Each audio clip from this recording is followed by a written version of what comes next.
Well, I want to welcome President Karzai and his delegation.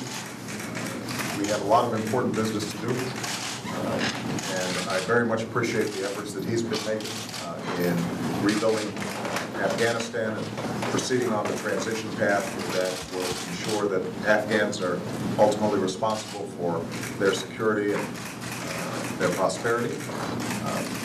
We received some tragic news today that President Rabbani, who had been heading up the reconciliation process, was killed in a suicide attack. He was a man who cared deeply about Afghanistan and had been a valued advisor to President Karzai, had made enormous contributions to rebuilding the country. So it is a tragic loss. We want to extend our heartfelt condolences to you, his family, and the people of Afghanistan.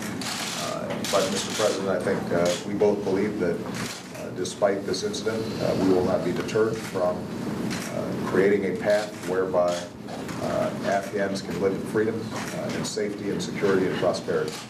And that it is going to be important to continue the efforts to bring all elements of Afghan society together to end what has been a senseless cycle of violence. So we very much appreciate your presence here today. I know that you're going to have to leave after our meeting, but we want to give you an opportunity to speak to the press as well. Thank you very much, Mr. President, for your message of condolence and support to myself and to the Afghan people on the very tragic loss and martyrdom of Professor Rabbani, the chairman of the Afghan Peace Council, the former Afghan president, an Afghan patriot who, as we see, has sacrificed his life for the sake of Afghanistan and for the peace of our country. The mission that he had undertaken was vital, Mr. President, for the Afghan people and for the security of our country and for peace in our country.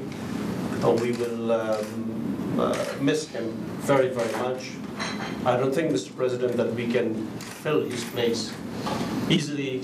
He was among the few people in Afghanistan with the distinction that we cannot easily find in societies. A terrible loss.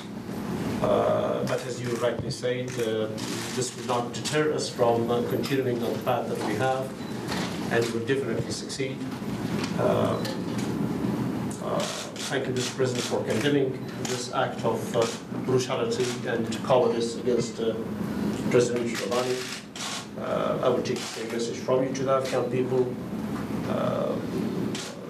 It's a sad day for us in Afghanistan, but a day of unity and a day of continuity of our efforts. Thank you. Thank you.